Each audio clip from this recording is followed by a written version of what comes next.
혹은 십자가 복음으로 사는 교회가 됩시다 라는 제목으로 말씀을 나누고 기도했으면 좋겠어요. 요즘 교회가 막 그렇죠. 그래서 몇몇 교회에서 교회는 예배가 생명인데 왜 예배를 못 드리게 하냐라고 그렇게 얘기를 하던데, 당연히 교회는 예배가 생명이죠. 당연히 생명이니까 일주일에 한 번 드리면 안 되는 거죠. 매일 예배가 드려야죠.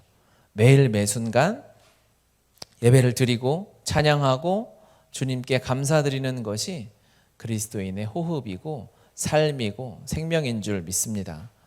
그래서 그냥 지금 세상을 향해서 문을 닫으려고 울타리를 치려고 노력하는 행태를 조금 우리가 지혜롭게 이 시간을 잘 넘어가야 할 필요가 있고, 이 위기 때는 언제나 실력이 드러나거든요.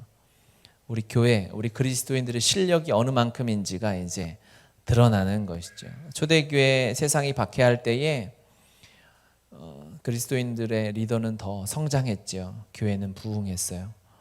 세상이 지금 우리를 박해도 아니죠. 조금 힘들게 하는 것 같은데 이때 실력이 드러나는 거죠.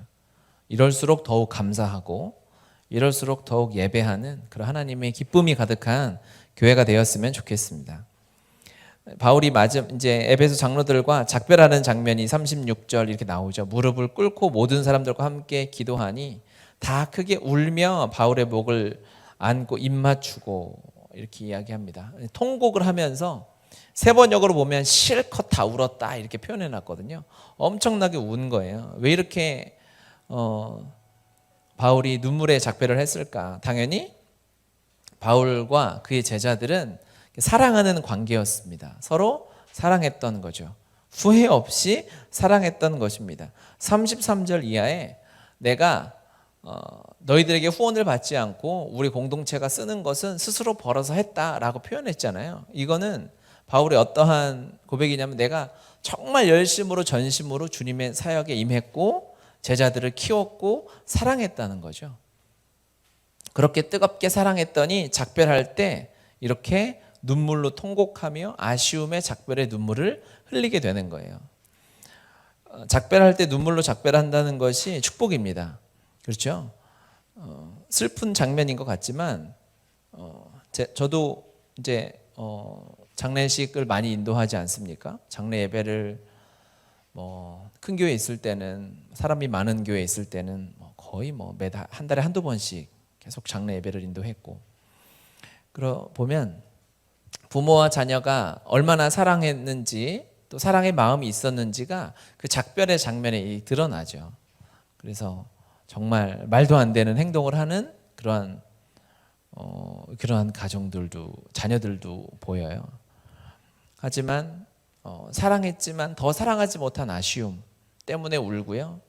아마 바울과 그의 제자들은 너무너무 사랑했지만 더 사랑하지 못하고 더 하나님의 말씀을 나누지 못하고 복음을 나누지 못한 아쉬움이 더 크지 않았을까. 그래서 이런 눈물을 흘리지 않았을까 생각하게 됩니다. 저도 사역지를 이렇게 옮기면서 제가 지난번에도 잠깐 말씀드렸지만 사역질 너무 부끄러운 고백이긴 한데, 그래서 저도 이 말씀을 보면서 제 삶을 돌아봤어요. 사역지를 떠나면서 막 진짜 울면서 통곡하면서 막 떠나올 때도 있었어요. 그런데 어떤 때는 발령이 언젠가 막 이렇게 기다렸던, 죄송해요, 그런 부족한 그런 모습이 있었어요. 캠퍼스를 떠날 때, 여의도에서 떠날 때, 특히 최근에 이제 분당교회에서 떠날 때, 쟤들은 모를 거예요. 마지막 설교를 그 4층의 바울 성전에서 했거든요. 기억나요? 회장 부회장 기억해야지. 그때 설교하고 통성기도 시간에 아마 모를 거야. 막 찬양팀이 크게 찬양하잖아요. 저는 진짜 꺼이꺼이 울었어요. 몰랐죠? 알고 있었어? 어떻게 알았지? 다 같이 기도하는데 너무 하나님이 주신 그 사랑의 마음, 1년밖에 없어서 그 마음이 더 애틋했던 것 같아요. 더 복음을 전해주고 더 사랑해주고 더 마음을 주지 못한 것에 대한 그 미안함, 아쉬움, 그 사랑에 감사하는 마음이 마음에 있었던 것이죠. 언젠가 사람은 다 헤어지지 않습니까? 그리고 언젠가는 우리는 헤어지지만 반드시 다 만날 사람들이죠. 그래서 작별은 또 다른 만남을 준비하는 시간이다라고 생각해요. 그러니까 우리가 만나 있다면 지금 우리가 함께 하고 있고 만나 있으면 언젠가 있을 작별을 준비해야겠죠. 작별은 어떻게 준비하는 걸까요? 바울과 그의 제자들처럼 후회 없이 사랑하는 거예요. 마지막인 것처럼 사랑하고 기도해주고 연락하고 격려해주는 일이 우리의 작별을 아름답게 준비하는 것이죠. 그렇게 작별을 준비해야 다음에 만났을 때 너무 반갑고 행복하게 서로 안아줄 수 있고 만날 수 있는 거예요. 왜냐하면 우리는 반드시 만날 것이기 때문에 그렇습니다. 반드시 헤어지기도 하지만 반드시 만날 것이기도 해요. 천국에서 반드시 만나는데 주님이 집을 분양해 주실 텐데 천국에 옆집 배정받은 사람이 껄끄러우면 어떻게 해요? 천국에서까지 그러면 안 되잖아요. 이 땅에서의 삶을 정말 후회 없이 바울과 그의 형제들이 서로 사랑했던 것처럼 우리가 사랑했으면 좋겠습니다. 우리 안에 지금 한국 교회가 막 세상을 향해서 막 서로 약간 등을 돌리고 싸우는 것 같은 모습이 있지 않습니까? 왜 그럴까? 그러니까 교회 안에 사랑이 부족한 것이 아닐까? 자기네들끼리 사랑해서만이 아니라 그 교회 안에 진정한 그리스도의 사랑이 없기 때문에 세상을 나를 미워하고 나한테 손가락질하는 사람을 사랑하는 방법을 잃어버린 것이 아닐까 하는 생각을 하게 됩니다. 우리가 서로 사랑하고 나와 다른 사람을 사랑하고 나와 다른 생각이 있는 사람을 사랑하고요. 그렇죠? 그러니까 남녀노소 상관없이 젊은 사람과 나이 많으신 분이 생각이 달라도 사랑할 수 있지요. 교회 안에서 당연한 거죠. 정치적인 색깔이 다른 생각을 가지고 있는 사람이 당연히 세상 가운데 있을 수 있어요. 그러면 교회 안에서는 사랑할 수 있는 거죠. 교회 안에서 손가락질하고 교회 안에서 그들을 적대할 수는 없는 것입니다. 우리 안에 주께서 항상 제가 마지막 때 이야기할 때 하는 말씀, 드리는 말씀이 있잖아요. 마지막 때에는 사랑이 식어질 것이다 라고 했어요. 우리가 이 마지막 때에 사랑을 회복하는 교회가 되었으면 좋겠습니다. 여러분 한 사람 한 사람이 그리스도의 사랑으로 사랑할 수 없는 사람을 사랑하고 나에게 해코지하고 나에게 손가락질하는 사람을 사랑하는 교회로 우리가 회복되었으면 좋겠습니다. 바울이 이렇게 눈물의 작별 인사를 하면서 그 장면을 놓고 이 바울이 하는 이 고별 설교, 작별 인사를 들어보면 더 마음에 와닿는 거죠. 29절 말씀을 보면요. 내가 떠난 후에 사나운 이리가 여러분에게 들어와서 그 양떼를 아끼지 아니하며 이렇게 말씀하고 있어요. 그러니까 바울이 함께 있을 때 이리가 있었던 것 같아요. 그렇죠? 그때는 바울이 그래도 리더니까 좀 이렇게 지켜주고 보호해주는 울타리의 역할, 펜스의 역할을 좀 했겠죠. 그런데 내가 떠나고 나면 그 이리들이 제자들을, 그 형제들을 공격할 것이 마음이 아파서 눈물의 부탁, 말씀과 주님의 성령에 부탁하는 말씀을 하고 있는 거 아니겠습니까? 지난주에 교회는 하나님이 주어다, 우리의 삶은 하나님이 이끌어 가신다라고 제가 말씀을 나눴어요. 기억나시죠? 네, 화면 앞에서 다 끄떡끄떡 하신 걸로 생각하고, 하나님이 주어이시고 하나님이 내 삶을 이끌어 가시는데 이리떼가 공격을 하는 거예요. 그럴 수 있을까요? 그럴 수 있다는 거죠. 그리스도인이 살아가면서 마음이 아픈 것, 어려운 것, 문제가 생기는 것, 답답한 일이 있는 것이 당연한 일입니다. 그리스도인들이 하나님을 믿고 살아가다가 항상 내 마음이 평안해야 할 것이라고 생각만 하는 경우가 있어요. 그건 착각입니다. 그렇지는 않아요. 세상을 살아가면서 그리스도인도 문제를 만나게 됩니다. 이리때가 다가오게 돼요. 그때 우리는 하나님 어디 계시냐? 하나님이 왜 내 삶에 이러한 시험을 주시고 악을 범하는 내가 시험에 빠지게 하시는가? 나를 왜 이렇게 어렵게 하시는가라고 생각하는 경우가 있죠. 그게 아니에요. 그리스도인들도, 바울도 그래서 바울이 있을 때도 이리가 공격을 했고요. 바울이 떠나고도 이리때가 공격을 할 거라는 것입니다. 그 공격이 강하게 하는 거 아니겠습니까? 연단이 우리를 더 강한 훈련이, 강한 힘쓰는 것이 강한 근육을 만들듯이 우리에게 오는 이 이리때가 우리를 세상으로부터 더 긴장하고 세상에 빠지지 않고 목자 대신 예수님을 따라가는 양으로서의 정체성을 찾는데 도움이 되기 때문에 하나님이 이런 것들을 허락하시는 것이라 믿습니다. 그림을 하나 볼까요? 그림. 뭐죠 이게? 나무 토막. 이 보는 사람들에 따라 다를 겁니다. 캠핑을 좋아하시는 분은 저걸 구워서 고기를 구워 먹어야 되겠다 생각할 것이고, 또 만들기 하시는 분은 저걸 뭘 만들까 생각하겠지만, 저는 이 나이테를 보여드립니다. 우리가 아는 것처럼 나무에는 이렇게 나이테가 있지 않습니까? 나이테는 우리가 아는 것처럼 1년에 한 줄씩 생긴다고 하죠. 왜 생기냐면, 알아도 모르는 척하고 들으세요. 이게 계절이 있잖아요. 여름은 나무가 생물이 자라기 좋은 계절이죠. 낮이 기니까요, 햇볕을 많이 받게 돼요. 그리고 비가 많이 오니까 물이 많죠. 햇볕이 있고 물이 있으니까 이 식물이 자라기에 너무 좋은 환경입니다. 그래서 여름에 나무는 엄청나게 잘 자란다는 거예요. 쭉쭉쭉쭉 자라요.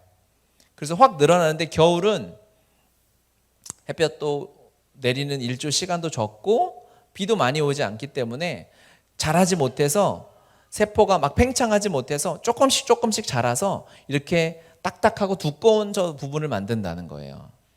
저 연하고 하얀 부분은 여름에 만들어진 부분이고, 우리가 나이테로 얘기하는 저 약간 어둡고 좁은 부분이 이제 겨울에 만들어지는 거죠. 나무에게 있어서는 여름이 훨씬 좋은 계절 아니겠습니까? 그런데 결국 쓰임새는 여름에 따뜻한 곳에 있는 나무만 가지고 건축을 할 수는 없다는 거예요. 쭉쭉 자라가지고 이게 물러지니까 단단하지가 못한 거예요. 좋은 환경에서만 자라니까 단단하지 못해서 물러지기만 하니까, 그런 건 뭐 나중에 자르고 해가지고 종이로 쓰든지 하지, 큰 건물을 짓는 목재로는 쓸 수가 없는 거예요. 오히려 추운 겨울을 많이 맞는 그러한 나무들이 단단해지고 튼튼해져서 결국 다른 것에 주춧돌을 놓을 수 있는, 견디는 목재로 쓰임받게 되는 것입니다. 우리 그리스도인들에게 있어서 이러한 이리 때가 다가오는 순간, 시험이 다가오는 순간, 문제가 다가오는 순간도 그런 것 같아요. 우리를 강하게 하고 단단하게 만드는 시간이죠. 그 시간을 지나면 반드시 우리는 단단해져 있습니다. 다 경험이 있으실 거예요. 힘든 시간을 지났을 때 우리의 마음이 강해지고 우리가 주님 앞에 성장해 있음을 볼 것이에요. 하지만 하나님의 축복이 가득하고 세상 사람도 인정하는 그러한 복이 막 내 삶에 가득 올 때는 우리가 막 풀어지고 내 삶을 늘어나고 내 지경은 넓어지는 것 같지만 오히려 그렇지 못한 경우가 많이 있다는 것입니다. 그러니까 문제는 뭐예요? 하나님의 자녀로서 살아가는데 문제가 있고 없고는 문제가 아니다라는 거예요. 내 삶의 이리 때가 다가오는가, 내 삶의 시험거리, 어려움, 답답함, 그냥 삶을 내려놓고 싶은 그런 마음들이 내 삶의 사건으로, 장애물로 찾아오는 것 자체가 문제가 아니라, 그 문제 때문에 내가 낙담하는 것이죠. 낙심하게 되는 것이고, 도대체 하나님이 어디 있는가라고 생각하면서 삶을 놓아버리는 것, 그것이 문제라는 것입니다. 빌립보서 4장 6절에 보면, 아무것도 염려하지 말고 다만 모든 일에 기도와 간구로 너희 구할 것을 감사함으로 하나님께 아뢰라라고 했습니다. 그렇죠? 염려할 것이 없다는 거예요. 문제가 다가오면 하나님이 축복을 주시면, 그러니까 나무가 제대로 자라려면 여름도 필요하고 봄, 여름도 필요하고 가을, 겨울도 필요하겠죠. 딱딱하기만 하면은 뭐 너무 얇아서 목재로 쓸 수 없고, 여름과 봄에는 풍성하게 자라서 사이즈를 키우고, 가을, 겨울을 지나면서 그것을 튼튼하게 만드는 게 필요한 거예요. 그러니까 하나님이 주시는 복이 내 삶에 가득할 때는 그것도 감사할 일이에요. 내가 잘하고 있는 거예요. 지경이 넓어지고 있는 것이고, 부피가 커지니까 큰데 쓰임받을 수 있겠죠. 하지만 가을, 겨울이 찾아오는 것이 인생이죠. 가을, 겨울이 찾아올 때도 우리가 염려할 것은 아니에요. 하나님이 그동안 주신 복을 하나님이 다 뺏어가려는 것이 아니라, 가을, 겨울에 나무가 쪼그라드는 게 아니에요. 조금 덜 자라는 것처럼 보이는 거죠. 우리는 거기서 염려하는 거예요. 여름에는 막 자라다가 가을, 겨울에 조금 자라니까 뭐야, 이거 자란 것까지 뺏기는 거 아니야 라고 속는 거예요. 사단이 그렇게 속이는 거죠. 그게 아닙니다. 그게 아니고, 우리가 조금 덜 자라는 것 같을 때는 튼튼하게 자라는 거예요. 단단하게 자라는 거예요.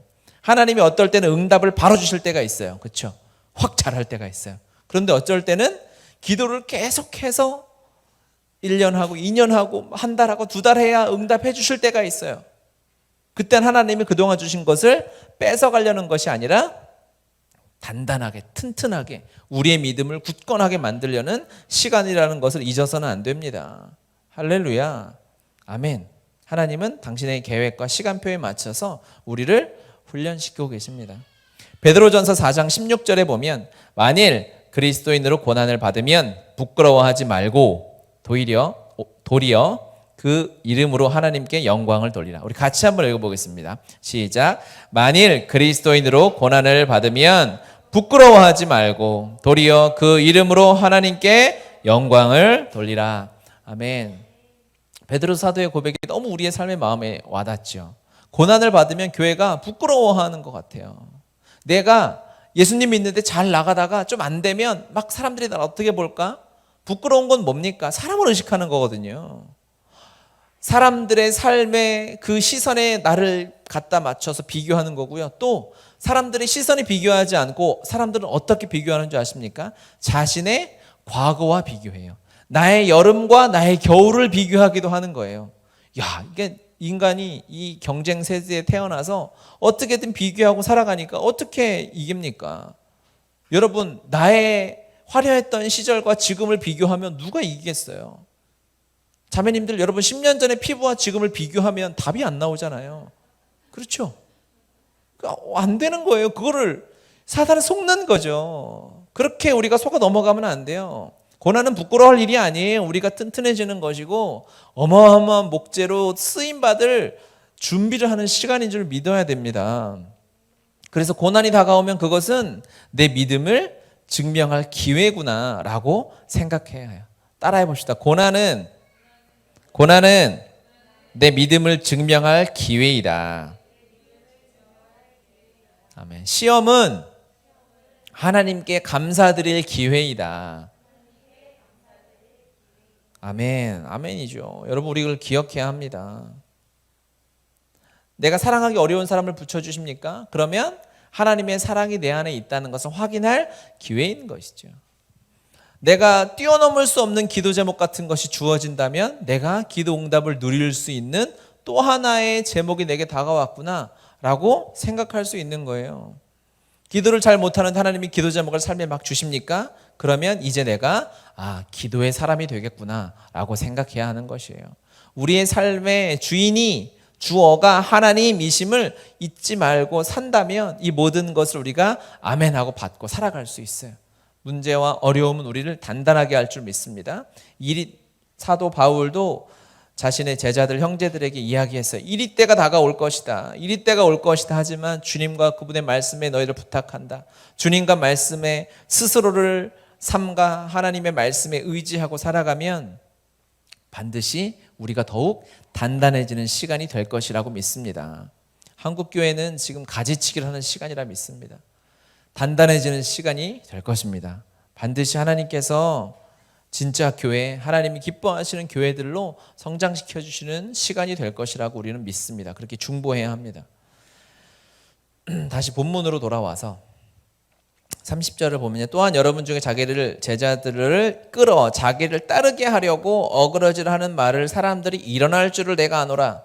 그 이리 때 중에 한 부류가 어떤 부류냐면 너희들 중에 어떠한 무리가 일어나서 하나님의 말씀 예수 그리스도 진리를 따르게 하는 것이 아니라 자기를 따르게 하는 이리 때가 일어날 것이다 라고 이야기하고 있어요. 그러니까 이리의 목적이 무엇이냐면 결국 우리를 죽이고 멸망시키는데 사망을 따르게 하고 세상을 따르게 하는 것이죠. 하나님의 말씀 진리를 따라가는 삶이 아니라 결국 우리는 길이잖아요. 걸어가는 것이잖아요. 출생부터 하나님 나라에 서기까지 죽음까지 걸어가는 길 위에 있지 않습니까? 그래서 우리는 예수님의 도를 따라가는 사람들, 십자가의 도를 따라가는 예수님의 제자들 아니겠습니까? 그런데 이리들은 주님을 따르게 하는 것이 아니라 악한 무리들을 두려움 없이 세상을 쫓게 만들려고 의심 없이 세상의 돈을 쫓고 세상의 성공을 쫓게 하려고 하는 것이 바로 이 악한 자들, 이리때로 표현한 자들의 속임수라는 거예요. 그림을 또 하나 볼까요? 오늘 그림이 자꾸 나오는데 뭐죠? 고인돌입니다. 처음 보시진 않죠? 전 세계에서 이 고인돌 우리나라에 제일 많죠. 뭐 한 5만 개 이렇게 있대요. 이 고인돌이 굉장히 무거워요. 저게 수백 킬로, 몇 톤 정도 되는 큰 돌입니다. 가서 보신 적 있어요? 고인돌이 반응이 없네. 굉장히 크다고. 이 사람을 놓고 사진을 찍었어야 되는데 엄청 크죠. 이 고인돌이 이제 청동기 시대에 뭐 기원전 2000년, 뭐 1000년 그때 많이 만들어졌다 이렇게 얘기를 하더라고요. 자료에 보니까. 이게 왜 만들어졌을까? 그래서 무덤으로 쓰였다기도 하고 여러 가지 학설이 있는데 제일 어쨌든 무덤으로 쓰이든 어떻든 저것은 왜 그 당시에 만들었냐면 그 마을의 세력과 힘을 과시하는 도구로 썼다는 거예요. 지금은 미국이 전쟁을 잘하는 걸 다 알죠. 왜냐하면 우리가 인터넷 검색만 해도 그들이 가지고 있는 핵무기, 항공모함, 전투기, 핵잠수함 이런 걸 보면 아, 쟤네가 싸움을 잘하겠구나라는 정보가 있지만 다른 마을에서 다른 지역에서 우리 마을을 부족 시대니까요. 부족 시대 때 이 마을을 쳐들어가려고 할 때 싸워서 이기는 것도 좋지만 가장 좋은 건 뭐예요? 싸우지 않고 우리가 강함을 보여주면 전쟁 나지 않고 이기니까 가장 좋은 거 아니겠습니까? 저게 이제 그 마을의 강한 힘을 증명하는 거였대요. 왜 그러냐면 다음 그림을 보면 이제 저 고인돌을 만드는 과정을 보면 알 수 있는데 고인돌이 돌 3개로 만들지 않습니까? 다시 앞에 그림 봐보세요. 밑에 돌 2개를 놓고 위에 돌을 이렇게 받치는데 밑에 돌 2개는 어떻게 하냐면 다음 그림을 1번 그림을 보면 이제 땅을 파는 거예요. 그래서 사람들 여러 명, 그러니까 저만한 돌을 옮기려면 일단 싸움을 잘 할 것 같은 장정들이 많다라는 게 증명이 되잖아요. 그렇죠? 그래서 땅을 파가지고 저기 돌을 하나 넣어요. 기둥을 하나 세우죠. 그 다음 그림을 보면 그렇게 해서 기둥 2개를 세우고 위에 이제 큰 돌을 올려야 되니까 들어서 올릴 수가 없잖아요. 크레인이 없는데. 그래서 흙으로 얼마나 많은 사람이 필요하겠어요. 흙으로 저 언덕을 만드는 거예요.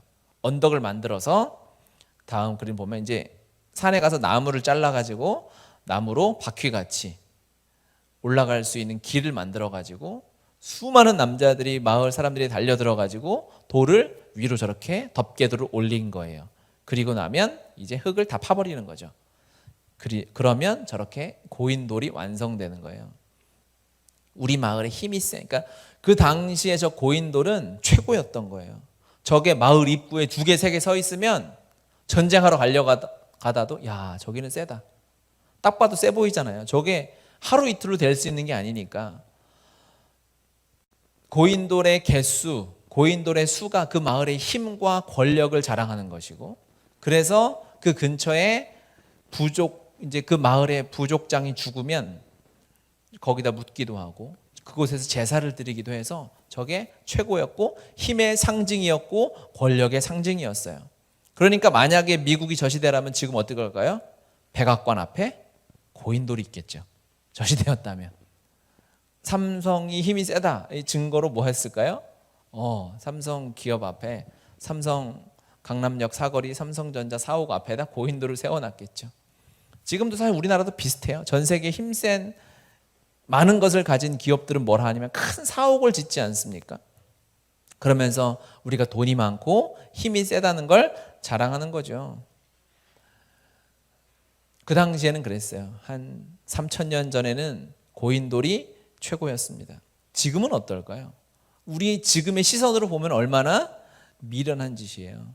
시간이 조금만 흐르고 시선이 조금만 바뀌어도 그 당시에 최고 권력의 상징, 부의 상징, 힘의 상징이었던 것이 시간이 조금 지나면 왜 저렇게 미련한 짓을 했을까?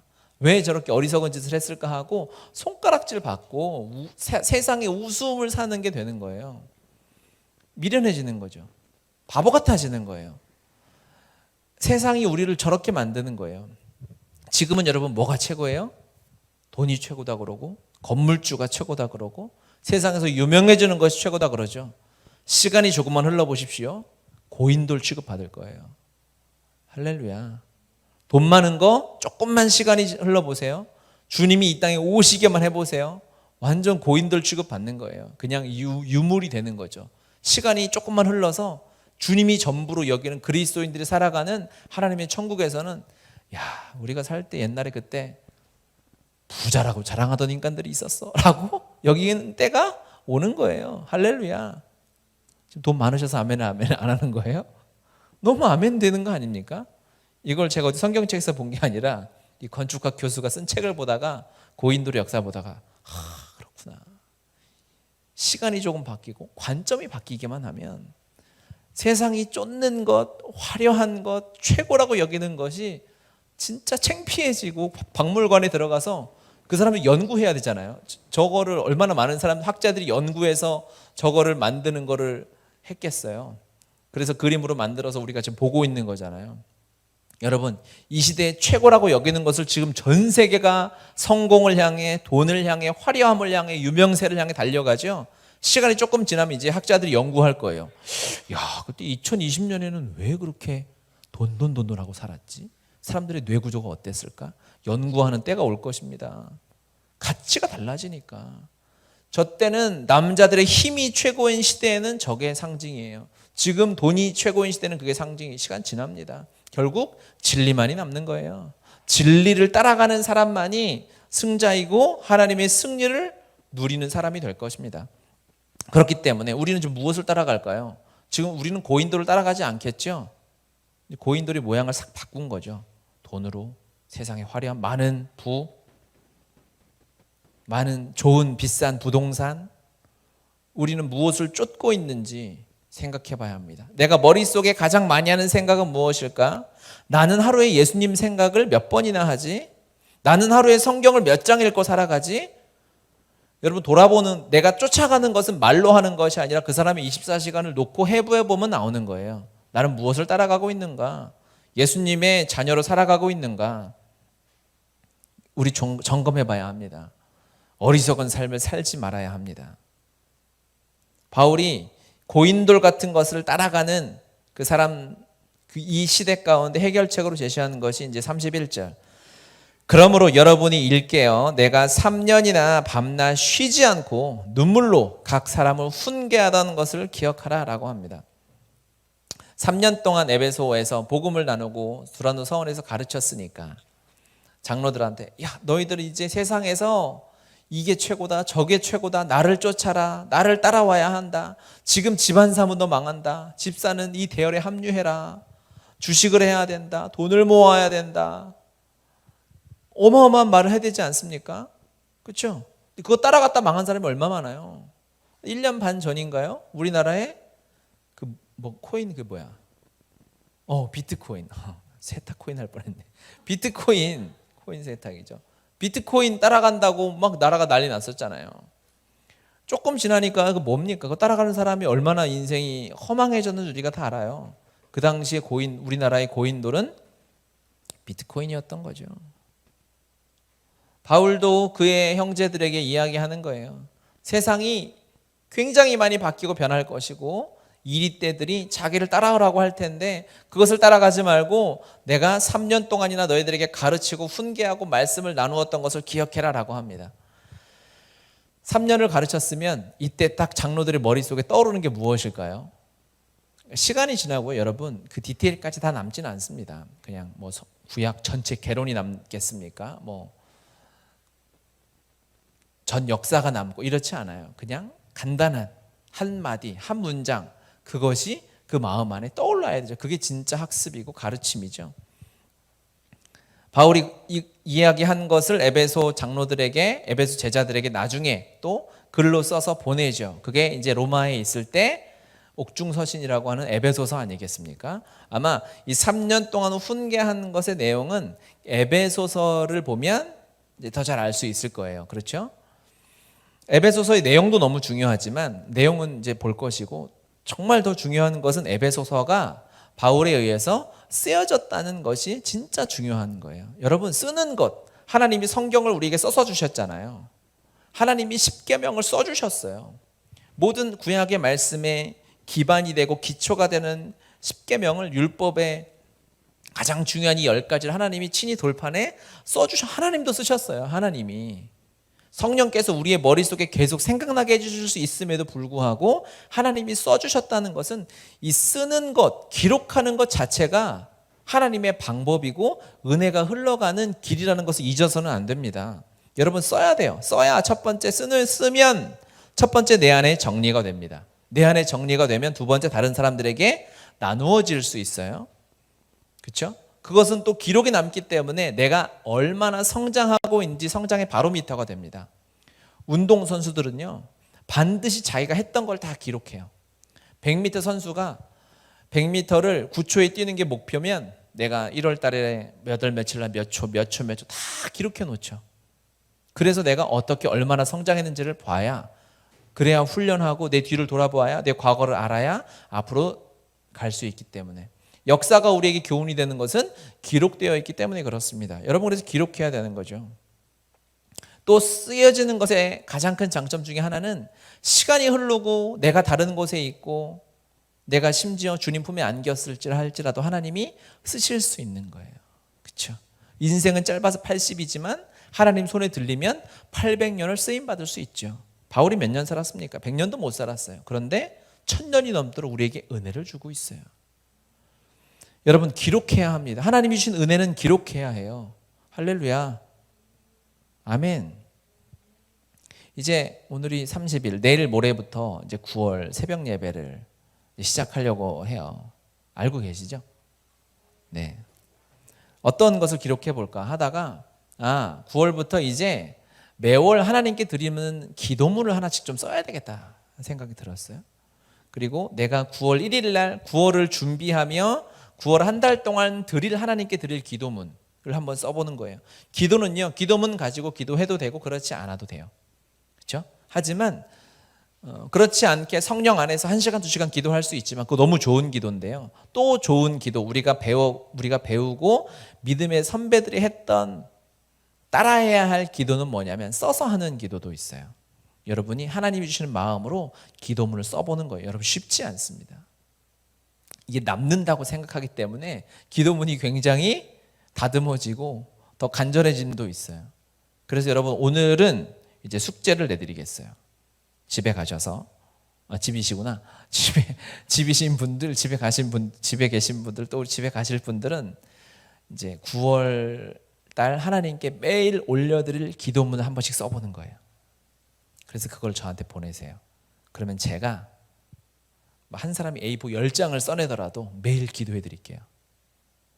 안 좋은가 봐. 분위기가 쓰라 그래. 숙제만 생각하고 지금 기도해 준다는 거는 마음에 와닿지 않는 것 같은데, 기도문을 작성하십시오. 저도 이제 오늘 밤에 복음의 교회 담임 목사로서 9월 하나님께 어떻게 복음의 교회가 쓰임받기 원하는지, 하나님의 기쁨이 되길 원할지를 기도문을 쓸 거예요. 여러분, 각자 기도문을 쓰셔서 작성해서 개인적으로 보관도 하시고요. 그리고 저한테 보내주시면 제가 약속합니다. 하나님 앞에서 약속해요. 매일 그 기도문을 그대로 한번 쭉 읽어. 저한테 골탕 먹이려면 그냥 책 한 권을 써버리세요. 그러면 제가 잠을 안 자고라도 그거 하라고 하나님 밥 먹여주시는데 하겠습니다. 에베소서가 은혜되는 것은 내용도 너무너무 놀랍지만 그냥 쓰여진 것 자체가 은혜인 거죠. 그게 여러분의 가보가 되는 거예요. 우리 윤창 선장님 아버님 천국 가시고 나서 성경을 필사하시는 거를 이렇게 현진 순장 통해서 봤는데 너무 은혜더라고요. 성경을 필사하시면서 그 중간 날짜를 써놓으시고 그 중간중간에 이제 자녀들을 위한 기도문 이렇게 써놓으신 걸 봤는데, 야, 여러분, 가보는 그게 진짜 가본 거예요. 거기서 이제 현진 순장이 보내준 게 루아가 처음 잉태된 소식을 들으셨을 때 썼던 그 감사의 기도 고백, 너무너무 감사한 거죠. 대대로 은혜가 흘러가는 믿음의 가문으로 세워져 갈 줄 믿습니다. 여러분도 기도문을 꼭 작성하시고, 어제 이제 에베소서의 내용을 한번 봅시다. 쓰여진 것도 감사하고, 에베소서 내용을 간단히 보면 에베소서는 두 가지로 요약할 수 있어요. 첫 번째는 십자가의 복음이고 또 하나는 교회입니다. 에베소서 1장 21절과 23절 보면 모든 통치와, 같이 읽겠습니다. 모든 통치와 권세와 능력과 주권과 이 세상뿐 아니라 오는 세상에 일컫는 모든 이름 위에 뛰어나게 하시고 또 만물을 그의 발 아래에 복종하게 하시고 그를 만물 위에 교회의 머리로 삼으셨느니라. 교회는 그의 몸이니 만물 안에서 만물을 충만하게 하시는 이의 충만함이니라. 아멘. 바울이 그 시대를 돌파하고 살아내야 할 형제들에게, 제자들에게 하는 것 첫 번째는 교회가 중요하다는 것이죠. 교회는 예수님이, 에베소서에는 교회를 그리스도의 몸, 그리스도의 성전, 그리스도의 신부, 성령의 전, 이런 식으로 표현을 하고 있거든요. 교회는 예수님의 몸인 사랑의 공동체입니다. 그렇죠? 서로 예수님이 교회를 어떻게 제자들과 이끌어 가셨는가, 함께 시간을 보내고 함께 먹고 자고 말씀을 나누고 살았던 거예요. 말씀만 가르친다고 교회가 아니고요, 함께 먹고 시간을 보내고 사랑하는 것입니다. 그것이 교회의 원형인 예수님이 모델로 만들으셨던 교회의 모습이죠. 그게 교회의 핵이고 교회의 원형인 우리는 그것을 순으로 부르죠. 이 세상을 변화시킬 진짜 교회는 이러한 로컬 처치가 아니라 소그룹 교회, 공동체 교회 순 모임이 될 것입니다. 예수님을 닮아서 모양도 풍채도 없지만 생명력이 있는 교회, 그것이 진짜 마지막 때를, 선교를 완성시킬 교회가 될 줄 믿습니다. 어마어마한 바위도 아까 고인돌도 보세요. 엄청 크고 힘이 센 것 같지만 생명력이 없으니까 꼼짝할 수 없는 거예요. 그런데 조그만한 겨자씨도 생명력이 있으면 돌을 뚫고 나오는 거죠. 수십 미터 뿌리를 내려서 물을 가져와서 나무를 일궈내는 거예요. 하나님이, 예수 그리스도께서 이 땅에 친히 오셔서 십자가를 완성시키는 것이 가장 큰 복이라면, 성령이 오셔서 예수님을 모델로 하는 이 소그룹 공동체 순모임 교회를 우리에게 주시는 것이 놀라운 축복인 줄 믿습니다. 이 순모임을 섬기고 순 안에 살아가는 평생 순정으로 사는 것이 저의 비전이고 부르심입니다. 하나님이 주신 말씀, 그리고 기타 하나 들고 허락하시는 곳에서 말씀을 나누고 서로 먹고 놀고 교제하고 찬양하는 것이 우리가 살아야 할, 이 땅에 살아야 할 축복인 줄 믿습니다. 아멘. 교회가 무엇인가, 지금 이 시대는 교회가 무엇인가를 돌아봐야 되죠. 예수님이 주인 되신, 머리 되시는 곳이죠. 주님이 이끌어 가십니다. 그러면 교회를 이끌어가는, 특히 교회의 목회자, 담임 목사들은 어떠한 역할일까요?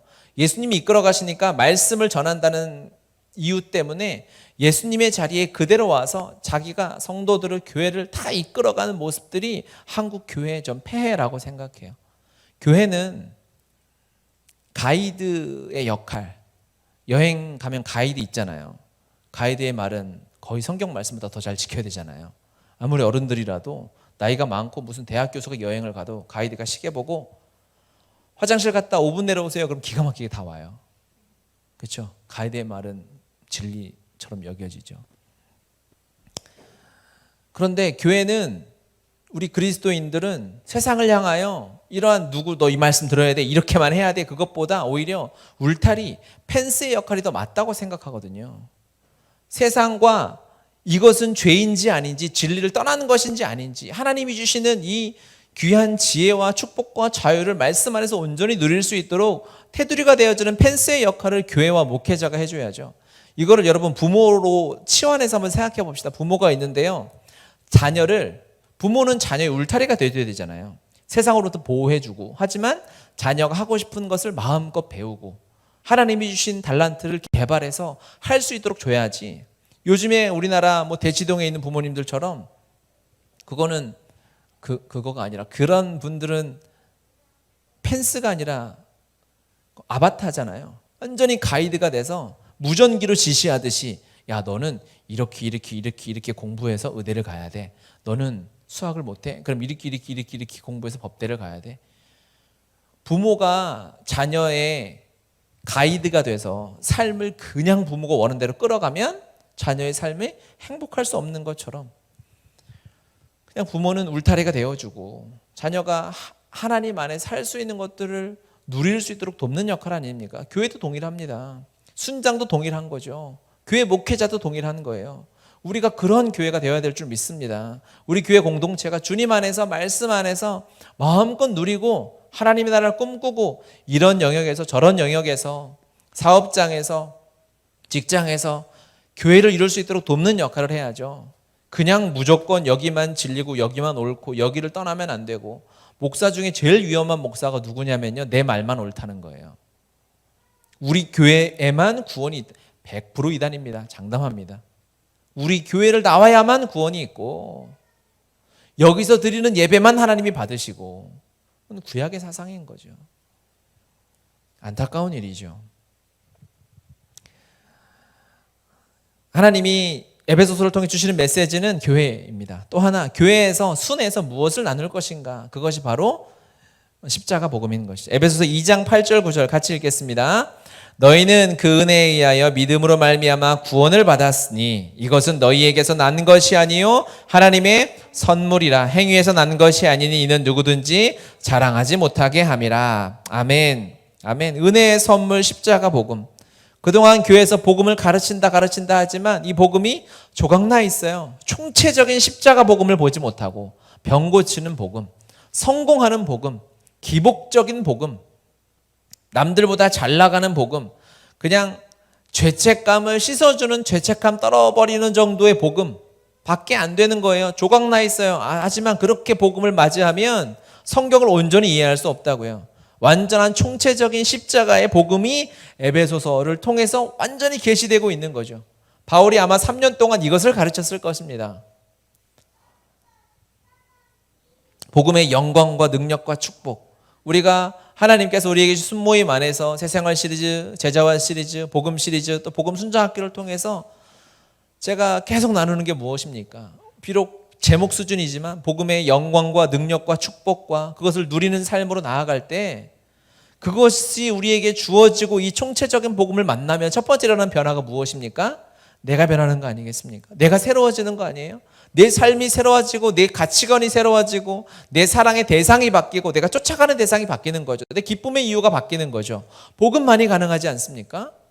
복음 말고 여러분 다른 것이 여러분의 생각을 바꾼 적이 있어요? 우리의 가치관을 무엇이 바꾸겠습니까? 어느 것도 바꿀 수 없지만 이 복음만이 가능하다. 에베소서는 복음의 조감도다 이렇게 이야기되어지죠. 한눈에 딱 보면 알 수 있듯이 로마서는 복음의 설계도다. 나를 바꿨기 때문에 그것은 누구든지 바꿀 수 있다는 것을 의미합니다. 그러니까 누구를 만나도 두렵지 않은 거예요. 어느 누구도 바꿀 수 있어요. 할렐루야죠. 태어날 때 태생 자체가 무슬림이어도 상관없어요. 지금 평생 김정일이한테 세뇌받은 사람이라도 상관없어요. 정확히 시간을 말할 수는 없지만 정말 주님이 허락해 주셔서 한 3일 정도 십자가 복음 앞에 앉아서 맞대서 십자가 복음을 나누면 저는 누구든지 변화시킬 수 있다고 믿습니다. 그러한 주님 안에 주시는 자신감이랄까? 교만해지면 안 되는데 그런 게 있어요. 나를 바꿨으니까 할렐루야. 그리고 변화를 보게 하시는데 우리가 증인 아니겠어요? 주님이 하시는데 누가 어떻게 전하면 어떻습니까? 하나님의 이 진리 십자가 복음이 전해지면 전과자든 우울증에 빠진 사람이든 지금 자살하려는 사람이든 관계가 깨어진 사람이든 아픈 사람이든 암 선고를 받고 죽어가는 사람이든 뭐가 문제입니까? 죽음을 이기는 이 세상의 모든 문제를 해결하는 완전한 십자가 복음을 우리에게 허락해 주셨습니다. 우리는 사람을 두려워하지 않는 거예요. 하나님 앞에서 누구든지 그 안에 들어가면 새 삶을 살 수 있는 것입니다. 말씀을 맺고 우리 같이 기도했으면 좋겠는데요. 바울이 하는 이야기 무엇입니까? 이리 때를 따르지 마라. 너희들 따라가는 거 지금 고인돌이. 세상이 따르게 하는 것은 고인돌이다. 진리를 따르라. 교회 대신 예수 그리스도를 따르고 십자가 복음을 따라가라. 이것이 바울이 그의 형제들과 눈물로 울면서 끌어안고 한 작별의 고백입니다. 우리는 여러분 무엇을 따르시겠습니까? 질문할 필요가 없죠. 우리는 주님을 따라야죠. 기도해야 합니다. 주님, 우리가 고인돌을 분별해내게 도와주시고 고인돌이 그렇게 오겠습니까? 변장하고 다가오겠죠. 이 세상의 악한 속임수를 따라가는 그런 짓을 하지 않고 오직 진리 대신 주님을 따라가는 그리스도의 제자로 세워지도록 하나님 앞에 기도하고 나아가는 시간 되었으면 좋겠습니다. 같이 기도합시다.